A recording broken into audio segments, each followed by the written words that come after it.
अस्सलाम वालेकुम। प्रोग्राम आहे इनसाइड विद नाजिया मीर। आहियां महताब अली नूर। नाज़रीन, अमेरिका ईरान जंग जे हवाले सां अहम ख़बरूं तव्हां ते पहुतियूं हूंदियूं। ख़बरुनि खां हटी करे जेकॾहिं ॻाल्हि कयूं त सिफ़ारतकारी हले पई, ॻाल्हियूं हलनि पियूं ऐं पाकिस्तान पारां ज़ाहिरी ॻाल्हि आहे फील्ड मार्शल सैयद आसिम मुनीर ऐं वज़ीर आज़म शहबाज़ शरीफ़ जिन में कोशिशूं आहिनि। मोहसिन नक़वी साहब ईरान जे ओचिते दौरे ते पहुतल आहिनि।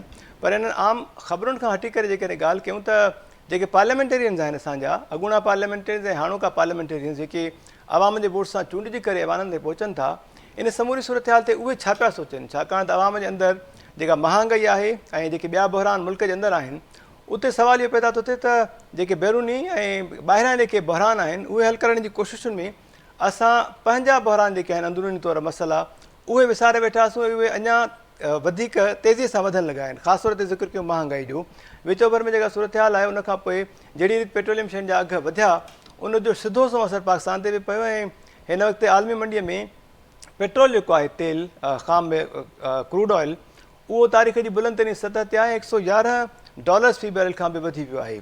समूरी सूरत हाल ते ॻाल्हि ॿोल कंदासीं। उनखां पोइ धुरियुनि वटि हाणे ऑप्शन्स कहिड़ा वञी बचा आहिनि। अमेरिका ईरान ते जेको वॾो हमिलो करण जी ॻाल्हि कई हुई उहो छाजे करे न कयो? छाकाणि त आम रिवाजी ख़बरूं त इहे आहिनि त गॾियल अरब इमारतुनि सऊदी ऐं क़तर जे चवण ते उन्हनि इहो हमिलो न कयो, पर अंदरूनी ख़बर इहा आहे त इन्हनि टिनी मुल्कनि डोनाल्ड ट्रम्प खे चयो त जेकॾहिं ईरान ते हमिलो कयो त इन जो नुक़सानु जेको आहे उहो असांखे भोगणो पवंदो ऐं बदिले में जेका जवाबी कार्रवाई ईरान पारां कई वेंदी उन में असांखे तबाही जो तमामु घणो मुंहुं ॾिसणो पवंदो। ऐं इन समूरी सूरत हाल ते ॻाल्हि कंदासीं। ज्ञानचंद साहब असां सां गॾु आहिनि, अॻूणा सेनेटर। सरबलंद ख़ान साहब PTI सां तालुक़ु रखंदा, उहे असां सां गॾु आहिनि। ऐं हाजी मुज़फ़र शुजरा साहब नून लीग सां तालुक़ु आहे उन्हनि जो, उहे असां सां गॾु आहिनि, अॻूणा सूबाई वज़ीर बि आहिनि। Thank you so much, welcome चयो पिया मां सभिनी खे। ज्ञानचंद साहब, ऐवान जे अंदरि वेठे समूरा मामला ॾिसण ऐं उनखां पोइ अवामनि जी ॻाल्हि ॿुधणु केतिरो सम्झो पिया इहो इम्पॉर्टेंट आहे? उनखां पोइ वरी पंहिंजो मौक़िफ़ रखणु फ्लोर ते, ख़ासि तौर ते वरी जेके अहिड़े क़िस्म जा मामला सिफ़ारतकारी ज़रिए बैरूनी जेके बहरान आहिनि उहे हल करण जी कोशिशि थो कयूं पिया, पर अंदरूनी बहरान वधंदा पिया वञनि। सर ॾिसो, हाणे हिकिड़ो त असांजा इंटरनल अफेयर्स आहिनि ऐं एक्सटर्नल अफेयर्स आहिनि, त ॿिन्ही जो इम्पैक्ट त सिधो संओं मुल्क जी इकोनॉमी ते बि थिए थो, उनजे हालात ते थिए थो, सॼी दुनिया जे माण्हुनि ते थिए थो। पर ही जेका ट्रम्प जंग शुरू कई आहे उन सम्झो त ही जेके महांगाई जी असीं रड़ था कयूं, दुनिया सॼी परेशान आहे ऐं सिधी ॻाल्हि आहे एनर्जी जी क्राइसिस वधंदियूं, प्राइसिस वधंदियूं त बाक़ी हर शइ जी प्राइस ऑटोमेटिकली वधी थी वञे। सो हिकिड़े पासे हिन ख़िते जी तबाही जे लाइ अमेरिका संभरियो वेठो आहे, हिकिड़ो दफ़ो हमला करे चुको आहे जंहिंजा नुक़सान सॼे गल्फ कंट्रीज़ रुगो कोन्हे कया, पर असां ते बि उनजो इम्पैक्ट पियो आहे।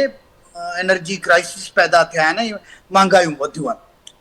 सो यकीनन पाकिस्तान जी सारा जेकियूं कोशिशूं आहिनि, पहिरियों दफ़ो पाकिस्तान ज़मेदार मुल्क तौरु सिर्फ़ु रुगो अमेरिका खे इन सॼे जंग खे बंदि करण जे लाइ आमादा कयो, पर ईरान खे बि आमादा कयो त ॻाल्हियुनि जी टेबल ते वियो। ॿिनि हथियारनि जा जिन मुंहुं खुलियल आहे ॿिनि मुल्कनि जे विच में, जेको किरदारु पाकिस्तान जे हुकूमत अदा कयो आहे उहो साराहण जोॻो आहे। पर ॿिए पासे असां जाम वाखाणूं कयूं था त भई हिननि जो किरदारु सुठो, पर उन बहितरीन किरदार जो बहितरीन जेको फल मिलणु खपे हा उहो अवाम खे बि मिलणु खपे, उहो यकीनन कोन मिलियो आहे। जेको मुल्क जे हुकुमरान जूं नाहलियूं आहिनि जंहिंमें टैक्स कलेक्शन नथी थी सघे, उनजो ॿार पेट्रोल खे महांगो करे उन जूं लेवीज़ वधाए ऐं माण्हुनि ते विधो वियो आहे, जेका हिकिड़ी तमामु अफ़सोसनाक सूरत हाल आहे। माण्हुनि जी बर्दाश्त खां हाणे ॻाल्हियूं वधंदियूं पियूं वञनि। सो आउं सम्झां थो त हुकूमत खे जिते इंटरनल सूरत हाल ते नज़र रखणी आहे उते उन जंग खे रोकण लाइ यकीनन एफर्ट्स वठे, पर कंहिं बि सूरत में इन्हनि क्राइसिस मां निकिरण जे लाइ स्टेप्स वठे। उनखां सवाइ माण्हुनि जो सर्वाइव करणु तमामु मुश्किल थी वेंदो। हिते ॻाल्हियूं थियूं हलनि त असां NFC अवॉर्ड खे रोल बैक कंदासीं, असीं 18 तरमीम खे ख़तमु करे 28 तरमीम आणींदासीं। 28 तरमीम त जेका बि हाणे तरमीम आई उनखे 28 तरमीम जो ई नालो हूंदो, पर इन क़िस्म जूं ख़बरूं करे जेकॾहिं माण्हुनि खे इंगेज थो रखियो वञे त पोइ त ख़ैरु आहे। पर पर इहा बज़ाते ख़ुदि ॻाल्हि करणु इहो मुल्क जी सालमियत सां खेॾणु, मुल्क जी वहदत सां खेॾण जे बराबरि आहे। ऐं हिकिड़ा माण्हू जेके जिन खे अॻे वसीला न हुआ, टके पैसे जो जेकॾहिं हुननि को फ़ाइदो थियो आहे उहो हुननि खां वापसि करणु, इहा हिन हुकूमत जी मुंहिंजे ख़्याल में त पंहिंजो पाण सुसाइड करण जे बराबरि हूंदो। उहो मुल्क जी सालमियत जे लाइ, हिन हुकूमत जी फेडरेशन जे लाइ ऐं हिन मुल्क जे सभिनी सूबनि जी हमायंगी जे लाइ ज़रूरी आहे त के इंटरनली के बि अहिड़ा स्टेप्स न खयां वञनि जंहिंसां मुल्क जी सालमियत ते असरु पवनि। आऊं सम्झां थो त ही जेका हुकूमत आहे उहो इन ज़िमेदारी जो मुज़ाहिरो कंदी, इन क़िस्म जूं हरकतूं करणु बंदि कंदी। जेके वफ़ाक़ी वज़ीर बयान वेठा ॾियनि त असीं सॼो लोड हिन पासे सूबनि तरफ़ कंदासीं, इहा हिकिड़ी तमामु अफ़सोसनाक सूरत आहे त वफ़ाक़ पंहिंजा वसीला पाण पैदा करण जे बदिरां हू जेकॾहिं असां सूबनि जे वसीलनि ते नज़र रखे वेठो ऐं गाड़ो थो हणे त इहा का नामुनासिब ॻाल्हि हूंदी। ज्ञानचंद साहब, वफ़ाक़ शायदि ॿाहिरि मसरूफ़ आहे न, ईरान अमेरिका जंग जो मसइलो हल करणु को मामूली ॻाल्हि त न आहे, हिन जे करे शायदि समूरो बार सूबनि ते विझणु चाहिनि पिया। ॾिसो, ईरान अमेरिका जी जंग जा नुक़सानात जेकॾहिं के थिया आहिनि त उहो तेल महांगा थिया आहिनि, एनर्जी क्राइसिस थिया आहिनि, उन ते लेवीज़ हणी उहो सॼो जो सॼो लोड पब्लिक तरफ़ ट्रांसफर कयो वियो आहे। उनजो इहे जेके असांजे पाकिस्तान जी हुकूमती लीडरशिप जेके दौरा कया आहिनि, ऐं भाई उन्हनि ते एॾो वॾो ख़र्चु न आयो हूंदो जेको ही NFC अवार्ड खे रोल बैक कनि या सूबनि खां घुरनि। डिफेंस सिस्टम असांजो अॻे ई मज़बूत आहे ऐं डिफेंस जे लाइ हिकिड़ी बाक़ाइदा बजट रखियल आहे। सो टैक्स नेट ही हिननि जी नाकामी आहे त टैक्स नेट न आहिनि वधाए सघिया।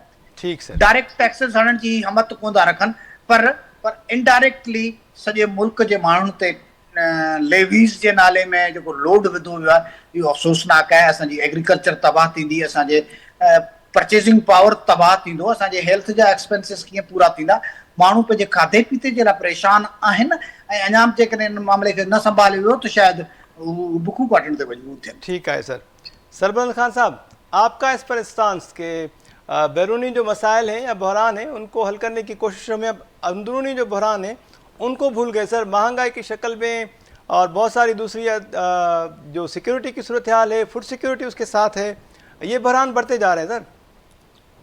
जी बिस्मिल्लाहिर्रहमानिर्रहीम, आपने बिल्कुल ठीक फरमाया कि हम बैरूनी मामलात को देखते देखते हमारी जो इंटरनल इश्यूज हैं पाकिस्तान में, सियासी अदम इस्तेहकाम, माशी बदहाली और मुल्क में अफरा तफरी, लाकानूनियत, करप्शन और जो मुल्क में इस वक्त ऑन गोइंग प्रोजेक्ट्स हैं उसमें से कोई भी प्रोजेक्ट इस वक्त जो है वो सही ट्रैक पे जाता हुआ हमें नजर नहीं आ रहा। तो ये बड़ी अफसोसनाक सिचुएशन है। आज अडियाला की तरफ हमारे सीएम सुहेल अफरीदी साहब के पीछे से बड़ी तादाद में, इस्लामाबाद पंजाब से बड़ी तादाद में लोग आए अपने महबूब कायद इमरान खान साहब के साथ इज़हार-ए-जैसी के लिए, लेकिन जगह जगह कंटेनर लगा के उस तमाम रूट्स को बंद कर दिए गए जो अडियाला की तरफ जा रहे थे, क्योंकि सुप्रीम कोर्ट और हाई कोर्ट की वाज़ेह इंस्ट्रक्शन है कि ट्यूसडे को मंगल को आप लोगों ने इमरान खान की फैमिली और वकला और पार्टी के एक नुमाइंदे की मुलाकात करानी है। तो अब पार्टी के जो नुमाइंदे हैं या वकला है वो तो छोड़े, बहनें भी मुलाकात नहीं कर सक रही हैं। तो ये एक अनअनाउंस मार्शल्ला है और हम यही समझते हैं कि PTI पे पाबंदियां हैं। और अभी हमें हालिया हमारे एक महंगाई के खिलाफ एहतजाज करने पर हमारे कोई 25 से 30 वर्कर्स गिरफ्तार हुए थे, उसमें से 3 वर्कर के ऊपर पुराने मुख्तलिफ दहशतगर्दी के मुकदमात करके उनको गैर कानूनी तरीके से उनको जेल में रखा गया है। तो ये बड़ी नाइंसाफियां हैं, इमरान खान के मुकदमात नहीं लग रहे, हमारी election petition supreme court high court में पेंडिंग है वो नहीं लग रही। तो एक सरबलंद खान साहब, अवामी मसाइल जो बढ़ते जा रहे हैं उस पर अगर हम बात करें, जिस तरह ये ईरान अमेरिका सिचुएशन के बाद अवामी जो मसाइल हैं उनमें इजाफा होता जा रहा है, महंगाई की सूरत में, अदम इस्तेहकाम आपने कहा, मुआशी बदहाली। देखें اس وقت جو اگر ہم انٹرنیشنل معاملات دیکھیں تو اس میں ہمیں اپنے جیسے پاکستانی ہمیں فخر ہے کہ پاکستان کہیں بھی اچیو کرتا ہے تو ہمیں اس بات پہ فخر بھی ہونا چاہیے اور شکر بھی بجا لاتے ہیں، لیکن ہمیں انٹرنل معاملات کو بھی دیکھنا ہے. کیا ہمارے پاکستان میں سیاسی استحکام ہے یا معاشی استحکام ہے یا کاروباری استحکام ہے یا اس طریقے سے بہت سارے ایشوز ہے پاکستان میں. کسی جگہ پہ بھی ہمیں کوئی استحکام نظر نہیں آ رہا. جو ہماری عدالتی نظام ہے بتدریج ہم جو ہے مزید نیچے چلے گئے ہیں.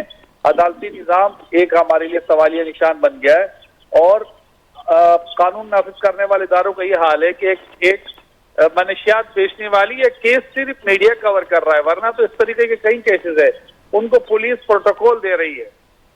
تو یہ سب سارا ایک نظام کے اوپر سوالیہ نشان ہے. بہت ساری باتیں ہیں، اگر ہم قصہ سنائیں گے تو پھر دور نکلے گی.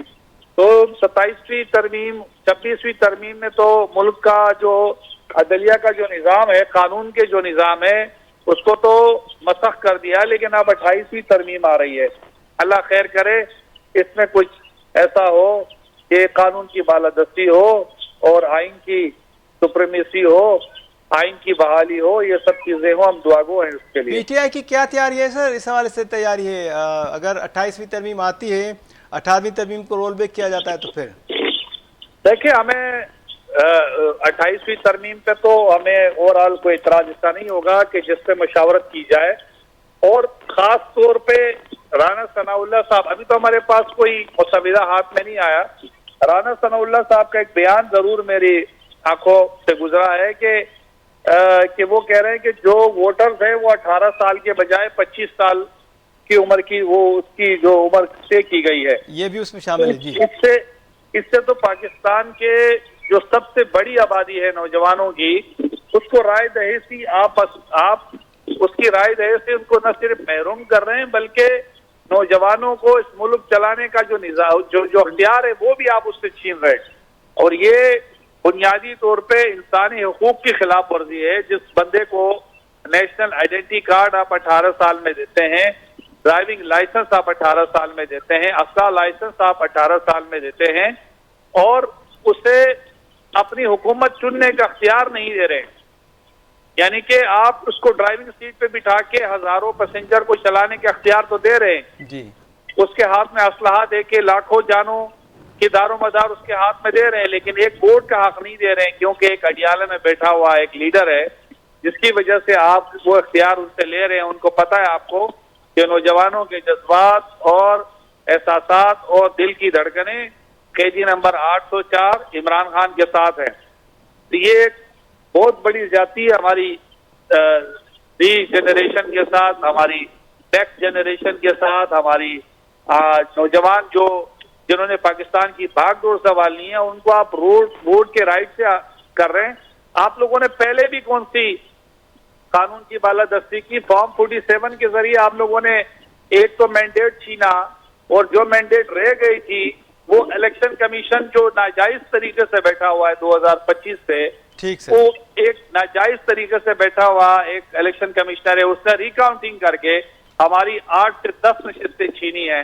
اس میں ایک نشست میری بھی ہے. 8 مہینے میں ایم پی رہا ہوں اور 8 مہینے بعد مجھے ریکاؤنٹنگ کر کے ہٹا دیا گیا. چونکہ میں عمران خان کے ساتھ اپنی پارٹی کے ساتھ لوئل تھا، مجھے کوئی پارٹی واٹی نہیں بدلنی تھی، کوئی مذمت نہیں کرنی تھی، تو یہ حال میرے ساتھ ہوا ہے. تو جی پاکستان میں فریڈم آف ایکسپریشن ہونی چاہیے. اپنی رائے دہی کا، اپنی مرضی کا قانون اور آئین میں رہ کر اختیار ہونا چاہیے، وہ ہمیں نظر نہیں آ رہا. ٹھیک ہے سر. سربراہ خان صاحب تھینک یو سو مچ.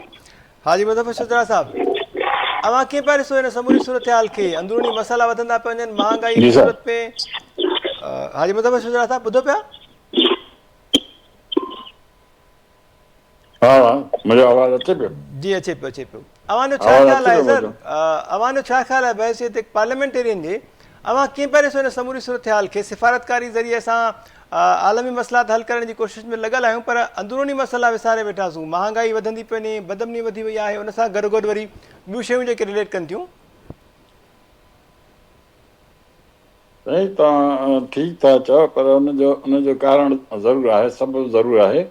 छो त तव्हां ॾिसो इंटरनेशनल जे हालात जी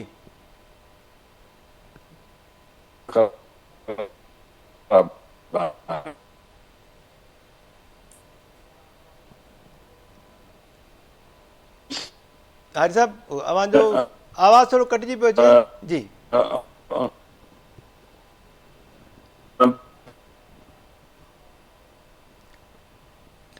ठीकु आहे। ज्ञानचंद साहब, अवां जेका शुरूआत में ॻाल्हि कई त बजट जेको आहे उहो मुक़ररु थियलु हूंदो आहे, ख़ासि तौर ते जेकॾहिं डिफेंस जो ॾिठो वञे ऐं उनखां पोइ ॿिया ख़र्चा जेके आहिनि।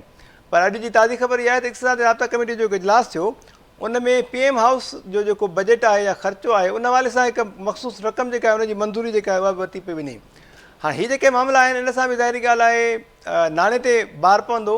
IMF सां अलॻि मामला हलनि था पिया, महांगाई अञा वधीक वधंदी। सम्झो पिया त हुकूमत इन जो को लाहेमल हूंदो जेकॾहिं अवां सेनेट में रहिया आहियो त मुल्क जो अहिड़ो ऐवान जिते फ़ैसिला साज़ी थींदी हुजे, जेकॾहिं असांजी जेका मथे लेवल जी क़यादत आहे उहा जेकॾहिं बिज़ी हुजे बॉर्डर्स ते, त पोइ अहिड़े क़िस्म जो जेको मामिलो आहे उनखे को सेनेट में या अहिड़े क़िस्म जे ऐवान में इन जी का रिथाबंदी थींदी आहे सर? सेनेट त हाणे हिकिड़ो सेरेमोनियल डिबेटिंग क्लब तौरु वियो हलियो, हुन जा के अख़्तियारात त आहिनि कोन, सवाइ इन जेका कॉन्स्टिट्यूशनल अमेंडमेंट जॾहिं ईंदी आहे त ॿिन्ही हाउसिस मां पास थींदी आहे। त उन खां सवाइ त हुनजो को रोल कोन्हे, हुनजे रिकमेंडेशन्स के का वैल्यू कोन्हे त के बजट में उन्हनि खे शामिल कयो वञे। पर हिकिड़ो आला ऐवान आहे, हुन में जेको आवाज़ उथारे थो वञे उनजो इम्पैक्ट ज़रूरु आहे। सो आउं सम्झां थो त सेनेट हिकिड़ो बहितरीनु रोल प्ले करे सघे थी ऐं सेनेट गॾियल तौर ते छाकाणि त सभिनी पार्टीज़ जा मुख्य जेके नुमाइंदा हूंदा आहिनि उहे सेनेट में मौजूदु हूंदा आहिनि ऐं सेनेट में टेक्नोक्रेट्स हूंदा आहिनि जेके सभिनी इन्हनि शयुनि ते नज़र बि रखनि था ऐं हिकिड़े कलेक्टिव विज़डम तौरु के हल पेश करे सघनि था। पर हिते त सिधी ॻाल्हि पई आहे न, हिकिड़ियूं कॉन्स्टिट्यूशनल शयूं आहिनि। कॉन्स्टिट्यूशनली गुज़िरियल 10-12 साल 15 साल अॻु में हिकिड़ा फ़ैसिला कया विया जेके ॿिन्ही ऐवान कया ऐं कंसेंसिस सां इहे समूरा फ़ैसिला थियल आहिनि तक़रीबन। त उन्हनि खे all of sudden roll back कजे त भई छाकाणि त ईरान ऐं अमेरिका विड़ी पिया आहिनि, उन करे सूबनि जा हक़ तलफ़ कया वेंदा। इहा ॻाल्हि सम्झ खां ॿाहिरि आहे। बाक़ी अमेरिका ऐं ईरान जी जंग रोकणु या उनखे ईरान खे का सपोर्ट करणी आहे, उन ते के फिनांशियल इशूज़ आहिनि त सभिनी सूबनि ते बार विझी सघिजे थो। पर फेडरल गवर्नमेंट खे पंहिंजे जेके बि फिनांसिस आहिनि उन्हनि जा बंदोबस्तु पाण करणु खपनि। टैक्स नेट छो नथा वधाइनि? असांखे पहिरियों क्वेश्चन इहो आहे, टैक्स नेट छो नथा वधाइनि जेको परमानेंट हल आहे। जेकॾहिं तव्हां उन सॼे खे नज़रअंदाज़ कंदे पंहिंजी गवर्नेंस खे छॾे करे जीअं सदाई थींदो आयो आहे त ही गवर्नमेंट बि ईअं जो ई कंदी त सिधो सूं आम माण्हू ते टैक्स विझो। त पेट्रोल हिकिड़ो मोटरसाइकिल वारो टैक्स जो हदफ़ हासिल न थिए FBR खे त पोइ वरी लेवी जी सूरत त ग़रीब माण्हू जी गुरबत घटाइण जे लाइ बेनज़ीर इनकम सपोर्ट प्रोग्राम हिकिड़ो बहितरीनु प्रोग्राम आहे। इन क़िस्म जा इंसेंटिव मिसकीन ग़रीब माण्हुनि खे ॾिना वेंदा आहिनि त उन जूं ज़रूरतूं आम हालत में पूरियूं नथियूं थियनि। सो असांजी तजवीज़ हिन हुकूमत खे इहा हूंदी त हू वधि में वधि आम पब्लिक खे रिलीफ ॾियण जी कोशिशि करे। तव्हां मुख़्तलिफ़ मुलाज़िमनि जूं हेठियन खां वठी मथे ताईं मुलाज़िमनि जूं पघारूं कटे था छॾियो, पर छा एलीट क्लास जूं के फैसिलिटीज़ उन्हनि में बि का कमी आई आहे?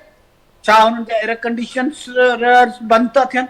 छा हुननि जे जेके एंटरटेनमेंट अलाउंसिस आहिनि उहे बंदि थिया आहिनि? छा हुननि जे नाले में त थियो आहे त भई तव्हां हुननि जो कट कयो थो वञे गाॾियुनि जो, उनजो इम्पैक्ट कहिड़ो पियो आहे? केतिरो गवर्नमेंट खे फ़ाइदो पियो आहे? उहे ई साॻिया प्रोटोकॉल आहिनि, उहे साॻिया जुलूस आहिनि, उहे सभु शयूं मौजूदु आहिनि। सो रुगो ग़रीब ते ई टैक्स विधा था वञनि। जंग जे नालो जंग जो बहानो हुननि खे मिली वियो आहे। असल में त हाणे सॼियूं ॻाल्हियूं साम्हूं अची चुकियूं आहिनि। IMF हिकिड़ा टारगेट ॾिना जॾहिं जंग न हुई गुज़िरियल बजट में, उहे टारगेट्स गवर्नमेंट नाहेली जे करे पूरा न थी सघिया। हाणे हिननि पेट्रोल ते लेवी जॾहिं बि ज़रूरत थी पए पेट्रोल ते लेवी वधाई थी वञे, जॾहिं बि ज़रूरत थी पए पेट्रोल ते लेवी थी वधाइजे, न थी अचनि। हिकिड़े आम खां आम ग़रीब माण्हू खां वठी हर पाकिस्तानी ते उनजो बर्डन पए थो. सो आउं सम्झां थो असीं डायरेक्टली जंग में इन्वॉल्व न आहियूं ऐं जंग जा जेके इम्पैक्ट आहिनि उहे तव्हां ट्रांसफर करे छॾिया आहिनि माण्हुनि ॾे, उहे वापसि वरिता वञनि. पर उहे जेकॾहिं तव्हां वापसि नथा वठो त सूबाई हुकूमतनि जा जेके वसीला आहिनि उन्हनि ते त धाड़ा न हणो. सो इहा हिकिड़ी तमामु न रुगो सूबाई ख़ुदि मुख़्तियारी जो मसइलो आहे, पर हीउ हिकिड़ो क़ौमी यकजहती जो मसइलो आहे. जेकॾहिं तव्हां इन क़िस्म जा वारदातूं कंदो त क़ौमी यकजहती बि त मुतासिर थींदी न. असांजा बलूचिस्तान ख़ैबर पख्तूनख्वा जो अॻे ई मुश्किल हालातूं आहिनि. हिन क़िस्म जो अमल थियो त सिंध मां जहिड़े क़िस्म जो रिएक्शन ईंदो उनजी तव्हांखे बि ख़बर आहे, मूंखे बि ख़बर आहे. सिंध जो बचो सिंध जे वसीलनि ते को बि नज़र हूंदी, पाणी ते हुजे, NFC ते हुजे, पंहिंजे अड़ी तरमीम ते हुजे, उहो क़बूल कोन कंदो. पर मज़ेदार ॻाल्हि त इहा आहे त NFC अवॉर्ड में हिकिड़ी कॉन्स्टिट्यूशनल रेस्पॉन्सिबिलिटी बि रखी हुई आहे त तव्हां कंहिं बि सूरत में हर 5 सालनि खां पोइ NFC ईंदो ऐं NFC अवॉर्ड ईंदो, पर उनमें जेके अॻे वसीला विरहायल आहिनि उन्हनि खां घटाए नथा सघजनि, उनखे वधाए सघिजे थो. सो आउं सम्झां थो त इहो वॾो अरसो थी चुको आहे NFC अवॉर्ड आहे, उनखां पोइ कोई NFC आयो कोन. NFC अचे ऐं सूबनि जे हिसनि में वाधारो कयो. जी 28वीं तरमीम में शायदि इहा शिक बि ख़तमु करे छॾनि सर NFC अवॉर्ड जे हवाले सां जेका कई. ठीकु आहे सरफराज़ ख़ान साहब. पीपल्स पार्टी जी मौजूदगी में इहो मुमकिन मूंखे कोन थो लॻे. ठीकु आहे. हारी मुज़फ़र शुजा साहब आहिनि. हारी साहब जी जी अवां कंटिन्यू कयो सर, हाणे क्लियर आवाज़ बिल्कुलु. हा साईं, मुंहिंजो अर्ज़ु इहो आहे त इंटरनेशनल हालात पाकिस्तान सां अहिड़ा थी विया आहिनि. हिकु तरफ़ अफ़गानिस्तान आहे, हिकु तरफ़ हिंदुस्तान आहे, हिकु तरफ़ ईरान आहे. त असांजे लाइ इंटरनेशनल जेके दहशतगर्दी आहे उहा पाकिस्तान में थिए पई, बलोचिस्तान में थिए पई, KPK में थिए पई. तव्हां ॾिसो त हिनखे मुंहुं ॾियणु मज़ाक कोन्हे. असांजी आर्मी खे शाबाश आहे, सलाम पेश कयो अथऊं आर्मी खे त इहे दहशतगर्द खे कंट्रोल कनि पिया. ऐं हिन में लागत तमामु घणी थिए थी पई, हिन में ॾाढा घणा ख़र्च बि थियनि था. इन खां अलावा जेका इंटरनेशनल महांगाई थी आहे उहा बि को हथरादू कोन थी आहे. उहा इंटरनेशनल महांगाई ज़ाहिर असांजी गवर्नमेंट बि उन में मजबूर आहे त महांगी थिए थी. महांगाई जे करे ही जेके मसइला पैदा थिया आहिनि पाकिस्तान में हूअं बि मसइला शुरू खां वठी आहिनि. तव्हां पुराणी हिस्ट्री खणंदव त उन खां वठी जेके गवर्नमेंट्स हलनि थियूं उहे सही कोन थियूं हलनि, सवाइ भुट्टो साहिब जी ऐं बेनरी साहिब जे. बाक़ी बि गवर्नमेंट्स जेके हलियूं बि सही न पियूं हलनि. हाणे असांजो पहिरियों दफ़ो थियो आहे त हाणे असांजो वज़ीर आज़म पाकिस्तान जो नालो रोशन कयो आहे ऐं आर्मी स्टाफ असांजे पाकिस्तान जो नालो रोशन कयो आहे. असांखे सॼी दुनिया में वाह थी थिए पई ऐं सॼी दुनिया में पाकिस्तान जो नालो मथे थियो आहे, सॼी दुनिया में पाकिस्तान जी इज़त थी आहे. इन करे इहे थोरियूं घणियूं जेके महांगाई जी आहिनि बर्दाश्त करणियूं पवंदियूं. बाक़ी इंटरनल जेके तव्हां ॾिसो त लॉ एंड ऑर्डर आहे उहो यकु शुरू खां वठी ख़राबु आहे. असांजी गवर्नमेंट त कोशिशि करे पई त ठीकु थिए, पर छा आहे त 28 तरमीम जे खां पोइ सभु शयूं सूबनि जे हवाले आहिनि. हाणे सूबा सभु कुझु करे सघनि था, त ख़र्च बि सूबा कनि था पिया. जेकॾहिं टेररिज़म आहे त उहो बि पंहिंजे इलाइक़े में कंट्रोल कनि नथा, उहे चवनि था वफ़ाक़ करे. हाणे जेकॾहिं टेररिज़म वफ़ाक़ करे ख़र्च ई वठंदा ऐं उनजो को हिसाबु किताबु कोन्हे, जेको पैसो अचे थो खाई था वञनि, उनजो को हिसाबु किताबु न आहे, त पोइ इहा ॾुखियाई त आवाम ते अचे थी न. इहा कंहिं बि क़िस्म जे करे अचे थी. बाक़ी हाणे अची थियो आहे त 28वीं तरमीम छो थी अचे पई. 28वीं तरमीम में ज़ाहिर आहे तव्हां ॾिसो जेकॾहिं हिते हिस्ट्री वठी ॾिसो त तालीम जो छा हाल आहे. तव्हां हिते हिस्ट्री वठी ॾिसो त तव्हांजे सिहत जो छा हाल आहे हिते. ऐं चवंदा असांजा जेके आहिनि हुकूमत चवनि था त असां सिहत ते ॾाढो सुठो कमु कयो आहे. तव्हां हुननि जो हिस्ट्री खोले त ॾिसो त हुन में केतिरी करप्शन थी आहे. ऐं ज़ाहिर आहे जेकॾहिं तालीम ऐं हू नथा हलाए सघनि को बि सूबो. पीपल्स पार्टी त चवे पई त सिंध में सिहत जूं जेके सहूलियतूं आहिनि उहे पूरे मुल्क में सभिनी खां वधीक आहिनि. NICVD हुजे या गिम्स हुजे गंबडी अस्पताल उन सां गॾो गॾु ॿियूं अस्पतालूं त ॿियनि सूबनि जा माण्हू बि हिते इलाज कराइण ईंदा आहिनि? हाँ ठीकु आहे उहा आहे, पर पोइ करप्शन बि हिन में ॾाढी थी आहे न। तव्हां सोचो करप्शन केतिरी थी आहे।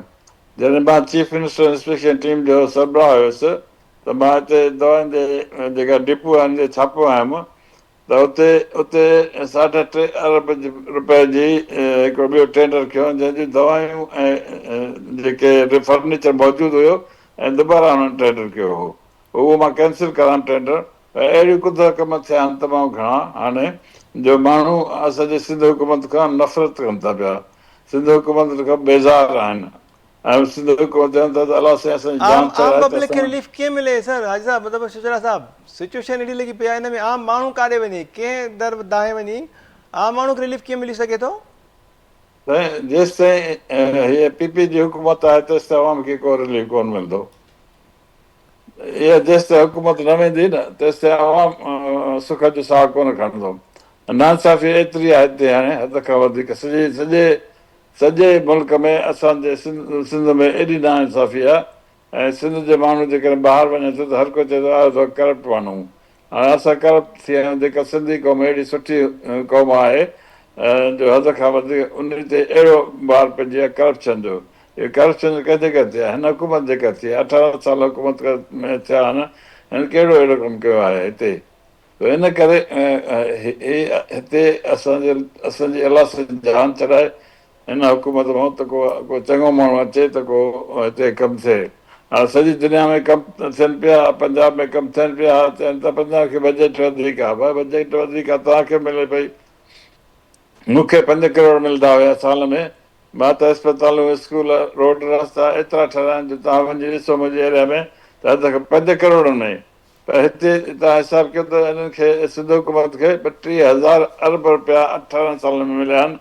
32,000 अरब, 32,000 अरब जो को त खातो ॾेखार न, छा कमु कयो अथव अहिड़ो 32,000 अरब में? अवां पंहिंजे दौर में जेल खाना जा जे अंदरि जॾहिं सूबाई वज़ीर हुआ हिन खाते जा, उन वक़्तु जेलनि जी हालत का बहितर कई हुई, अपग्रेड थी हुयूं जेल सिंध जूं?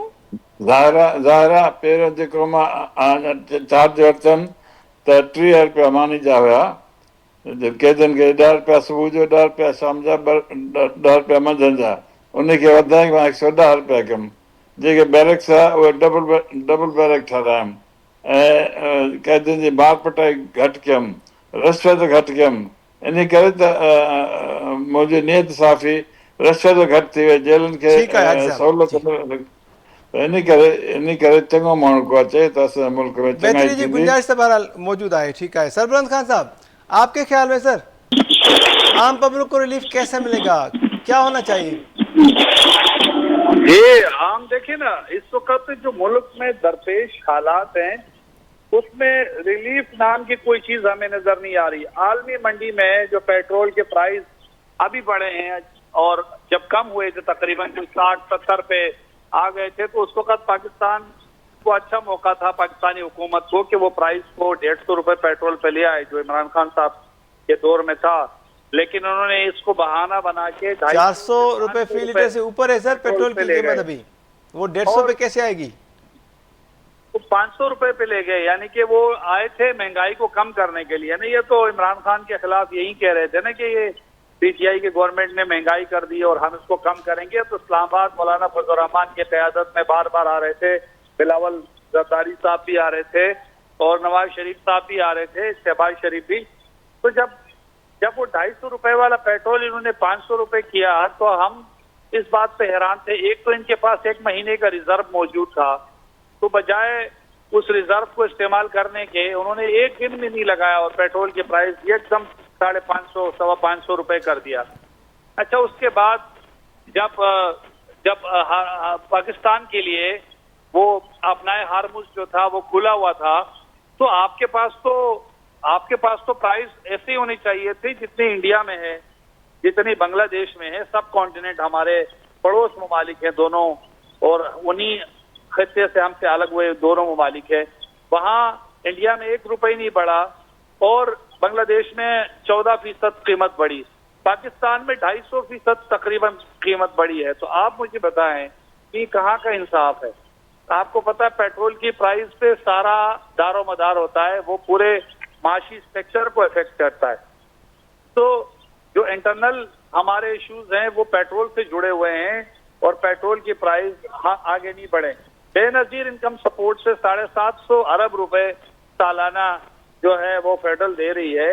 اس سے فائدہ کیا, 750 ارب روپے سے ہم کئی انڈسٹریاں لگا سکتے تھے اور لگانا. اچھا, اگر بے نظیر انکم سپورٹ پروگرام وفاق جو ہے وہ صوبوں کو منتقل کرتا ہے تو پھر کیسے چلے گا یہ سسٹم؟ کے پی حکومت اس حوالے سے تیار ہے سر؟ لوگوں کو باعزت روزگار ملے.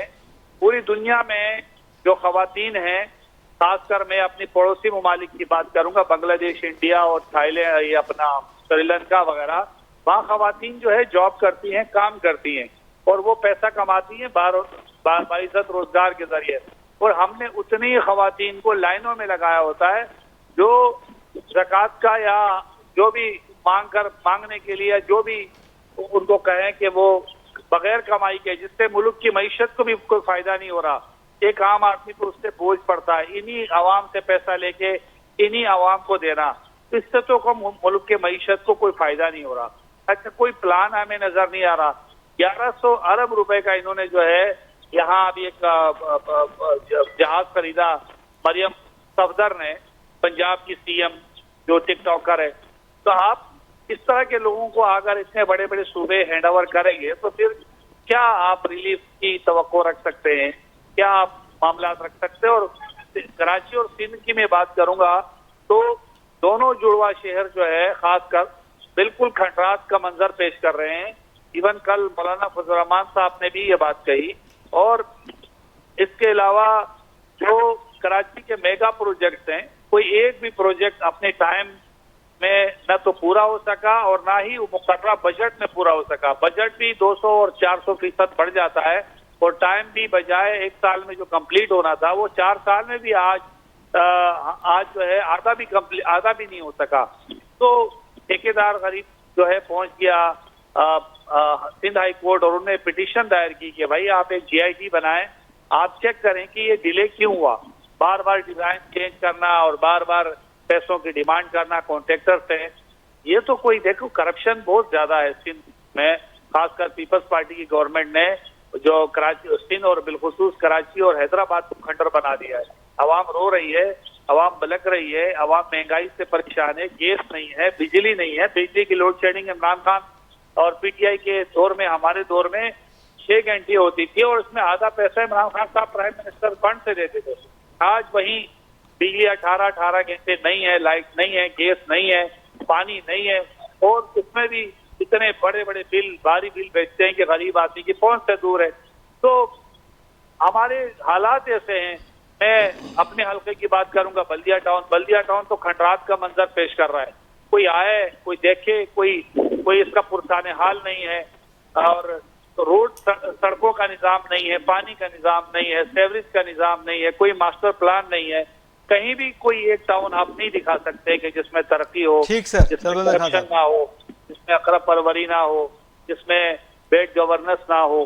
میرے خیال سے پاکستان کی سب سے بڑی بدقسمتی پاکستان پیپلز پارٹی اور نون لیگ ہے.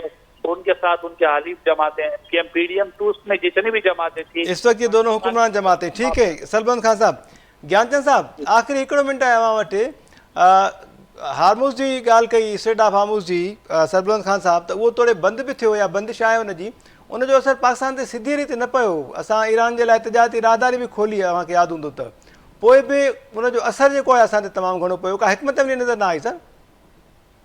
ॾिसो, यकीनन असांजा जेके कंटेनर हुआ उहे बि गुज़रण ॾिना विया. असांजे शिप्स जेके तेल बरदार शिप्स हुयूं उहे बि गुज़रण ॾिनियूं हुयूं. इवन पाकिस्तान गुज़रण ॾिनो पियो वियो जंहिं ते असांजा बॉर्डर्स जे थ्रू बि असां ईरान खां तेल बि वठी सघूं था या शयूं मोकिले सघूं था.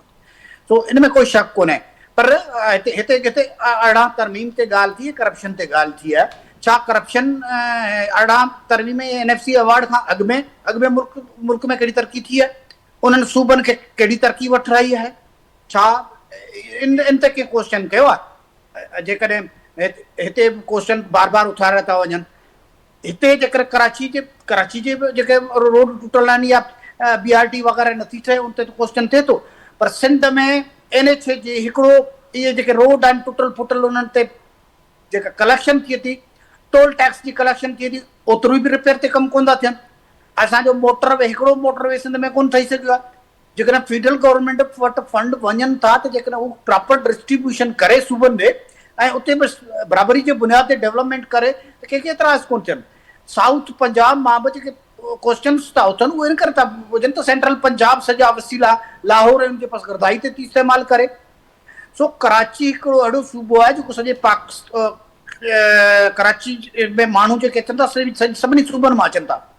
कराची जे माण्हुनि जो जेको तइदादु आहे उहो जेके हिते जा इंडिजिनस पीपुल आहिनि उन्हनि जो घटि आहे, हिते जेके आयल आहिनि उन्हनि जो वधीक आहे। ऐं उन जेतिरा ई माण्हू जेके आहिनि उहे पंहिंजे धंधनि दाड़ियुनि सां, जेके हिते जा सिटीज़न बि कोन्हे, हिते जे शनाख़्ती कार्ड बि कोन्हे, हितां कमाइनि था खणी पंहिंजे, को ख़ैबर पख्तूनख्वा थो वञे, को पंजाब थो वञे, को बलूचिस्तान थो वञे। पर इहा सिंधी माण्हुनि जी ज़िंदा दिली आहे, फ़राख़ दिली आहे, जो हुननि खे वेलकम बि कनि था, हुन ते एतिराज़ कोन था करनि। पर फंड्स जो जॾहिं मसइलो थो अचे तॾहिं असांखे अफ़सोस थींदो आहे त बाक़ी जेके असांजा क़ौमूं आहिनि उन्हनि जा माण्हुनि खे चवणु खपे त कराची जे लाइ स्पेशली ग्राउंड्स ॾिनियूं वञनि, छाकाणि त उते सॼो पाकिस्तान खे उहो पाले थो। हेल्थ जी ॻाल्हि थी त हेल्थ सभिनी खां सुठी आहे। असांजा रोड इंफ्रास्ट्रक्चर असांजो डेवलप थियो आहे। तव्हां गुज़िरियल जेके 15 साल थिया आहिनि, अञा ऐं चवंदुसि 15 साल ई थिया आहिनि जेके NFC अवार्ड खां पोइ कुझु फंड्स मिलणु शुरू थिया आहिनि ऐं उहे डिपार्टमेंट्स सूबनि तरफ़ विया आहिनि। उन्हनि जी डेवलपमेंट खे ॾिसो ऐं बाक़ी सॼे दौर जी जेका डेवलपमेंट आहे उनखे ॾिसो। सिंध में अकेले अॻु में घणियूं यूनिवर्सिटियूं हुयूं, नयूं केतिरियूं यूनिवर्सिटियूं डेवलप थियूं, एजुकेशन ते मयार इहो ॾिसबो न। असां वटि जेके इदारा आहिनि उहे बि डेवलप थिया आहिनि, पर तव्हां कंहिंखे साह त खणणु ॾियो न। जेका डेवलपमेंट थिए थी उहा बर्दाश्त नथी थिए। सो डिफेंस असांखे सभ खां पहिरीं आहे। असांजे